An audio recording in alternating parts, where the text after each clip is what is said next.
Hello everyone and welcome back. Today we're doing part 2 of our Let's Talk Oscars video from yesterday. And in case you're wondering, yes, I did get a haircut yesterday. Yay for continuity. So let's get started. I think a really interesting thing about this year's Oscars is that most of the films are very political in a way. Even when the story passes in the past, the subjects are still very contemporary and things that are being discussed right now in America.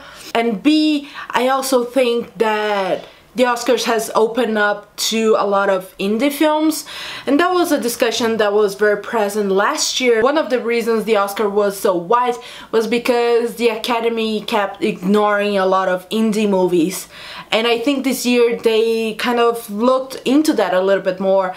There's a lot of movies there that are typical Oscar bait, let's say, things that Hollywood does appreciate and award a lot of the times, like La La Land, Hacksaw Ridge, Hell or High Water.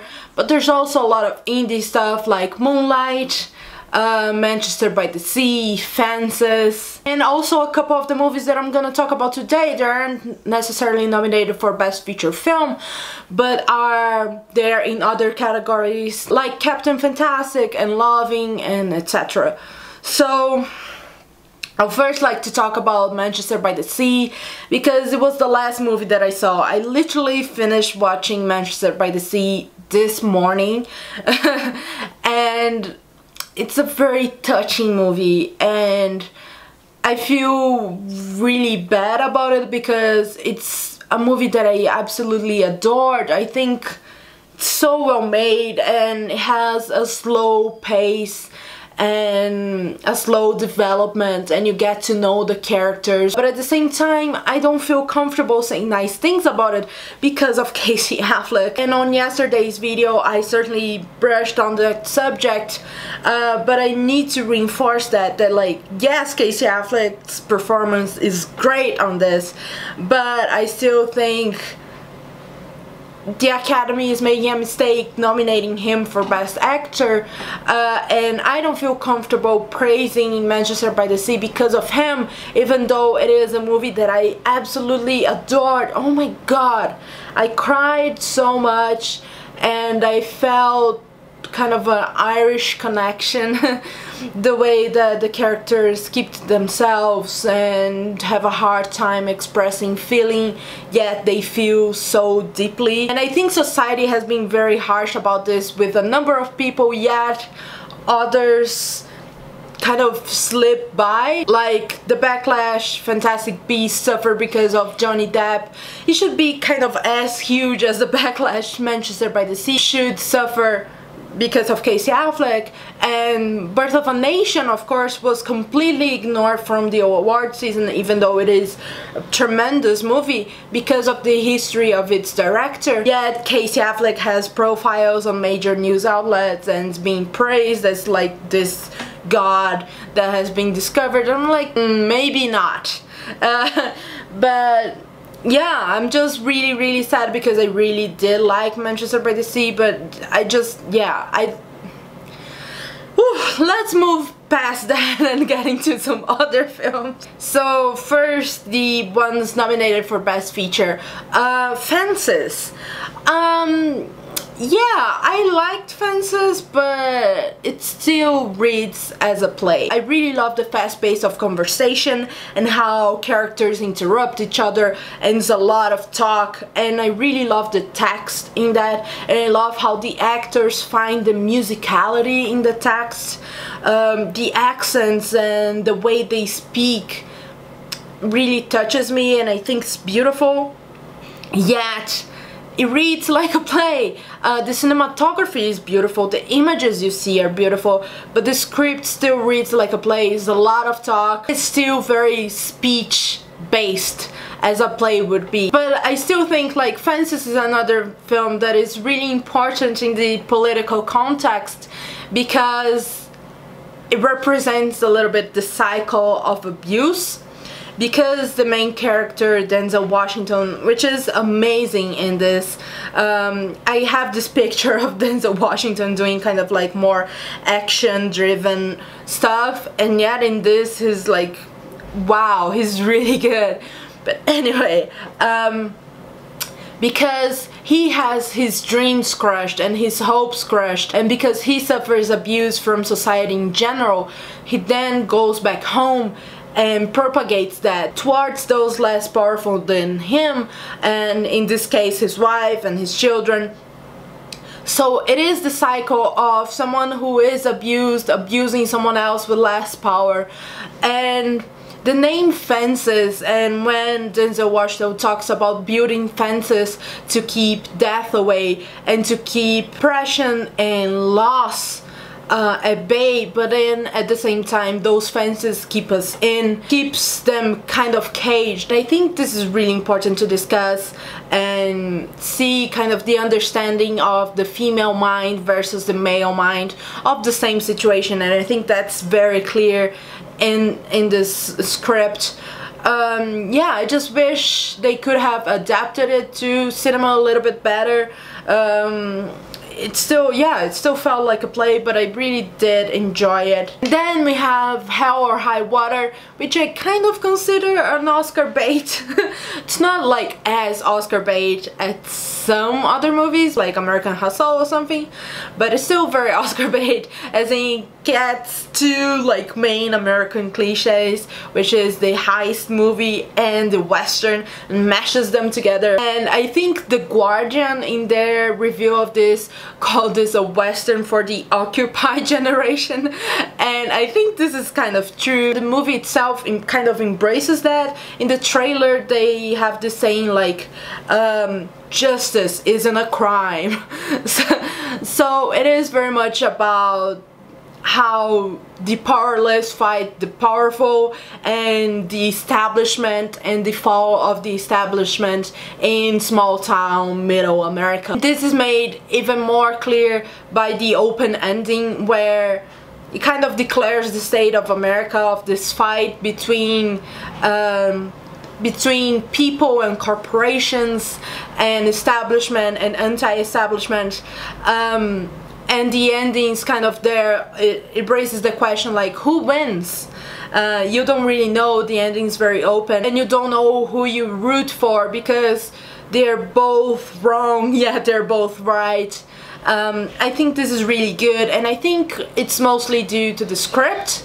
I think cinematically it doesn't do like things that we haven't seen before. The script is really good. I like how it doesn't really explain. I hate when characters have a conversation that they wouldn't normally have, just to sort of for the benefit of the crowd to explain something, and this movie doesn't really do that. It kind of shows you like little bits here and little bits there, and you end up understanding the thing as a whole. I also think the script is really good at showing the gritty reality of America, because of the racism and the way people speak, and you kind of see the prejudices blooming here and there, and it's not made like a big deal in the movie, but you catch those things and you begin to build a sense of what the reality is like. So kudos for the script. Otherwise, this is yeah, it's an okay movie, but like, yeah. I know I'm not talking about Lion.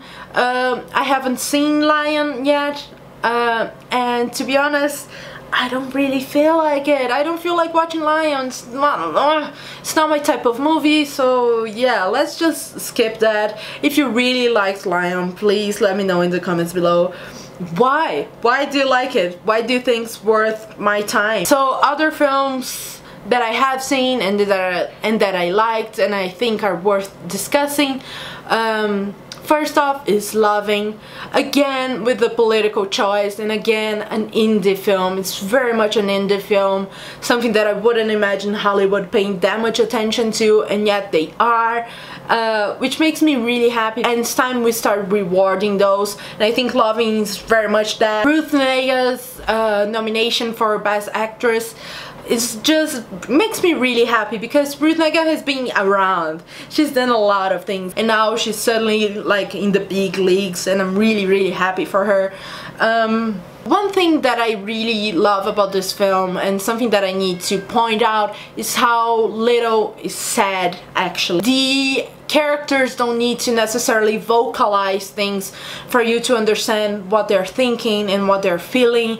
And even in the relationship itself, the couple doesn't discuss things that often, but they're very much in sync. They're on the same page because they see each other. They see it in their eyes and in their movements and the way they behave, and I really like that because it's subtle yet very powerful. Sometimes it's more powerful for you to see and feel it yourself instead of putting into words, and I really like that, and I think the movie does that brilliantly. I also really like the ending where they did the thing that Hacksaw Ridge tried to do and did very badly, which is showing the real people and giving the real people behind the story their voices, and they did it in a way that is very touching and not cheesy at all, and not History Channel at all, as Hacksaw Ridge was. Then we have Nocturnal Animals, and I wanted to talk more about Nocturnal Animals, but then I kind of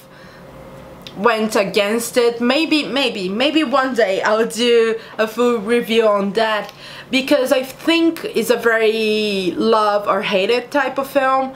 A lot of my friends hated it, and I kept defending this film to the end because I think it is purposefully grotesque and brutal and dry. It is a film about sort of revenge. So that very brutal, very dry, very angry language the film carries, it's very much on purpose. It's very controversial in a way. They make things that shouldn't look disgusting. But I think that was Tom Ford doing his thing, you know. I also think this film does carry the Tom Ford mark about exploring loneliness and loss and memory and regret, and I think this is all very much present in the film. And one thing that I really did adore was the cinematography. The way the movie was lit is just incredible. It looks to me like a Caravaggio painting. The characters are kind of out of place. You don't really see the background, you just see them surrounded by light, and the rest is kind of black. This gives it like a otherworld feeling, which again increases the sort of grotesque, brutal nature of the thing. And it's just really beautiful, and something that I see people use Caravaggio as like a lighting reference a lot of the time, yet it's very rare that you see it looking so much like a painting. And I just think that's really commendable. I just feel like defending this movie a lot because a lot of my friends did not like it, yet I did. I'm trying to keep it short. I'm also gonna try to keep it short with Captain Fantastic, which is the one film that I really do want to talk about a lot. Because Nocturnal Animals, I feel like defending it, but it's not something that I necessarily want to talk about more. I just feel very protective of it. But Captain Fantastic, I really like enthusiastically want to talk more about. Mainly because this is the type of movie that if I were younger, I would have loved it and felt the ideology and fought for it. But now I'm older, so I start to question a little bit of those things. And I think this film is very much about that, about making you think about the boundaries between opposites. It's about ideology and what are the limits to one's ideology. How much is too much? And it is about choice and who can make that choice, and what is freedom of choice. You know, someone in a certain situation, do they have freedom of choice, or are they being led through a certain path? It is about parenthood and what it means to be a good parent and what constitutes abuse or not. And most of all, I think it is about knowledge and what is important for us to know in a society and as humans? Is it more important to know about the mythological Nike, or is it more important to know Nike the brand? What knowledge is important for us in society? What takes priority for us and what should take priority for us? And I think that movie discusses that really well, and there's again like so much to talk about this. It is one of those films that I think give like a good debate among friends. I just want to sit all of my friends on a table with a bunch of beer and talk about this film for like hours on end. The last thing I'd like to say about this, and if you want to see a full review of this one, please let me know because I'm up for it. I'm so up for it. I really enjoyed the soundtrack. I think it was beautiful, and I also really enjoyed the young actors. Of course, Viggo Mortensen is amazing and he's nominated for an Oscar for that, which is again like really surprising because this seems like more of a Sundance and Spirit Awards type film and not something that the Academy would pay that much attention to. Yeah, they have, and I think that's amazing. But I also think aside from Viggo Mortensen, the other young actors were really great, and I would especially like to point out George McKay. I'm really looking forward to seeing him on more stuff, and I'll keep my eyes open for him. So yeah, so that's it. If you want to hear more about Nocturnal Animals and Captain Fantastic, please let me know and I can do like a longer extended review of those films. And also, if you have watched Lion and you think it's a really good film, let me know why. Why is it worth my time? I hope you guys have an amazing Oscars night, and I'll be live tweeting the event. So follow me on Twitter and we'll talk dresses and winners and speeches and stuff. So I'll see you guys soon. Bye!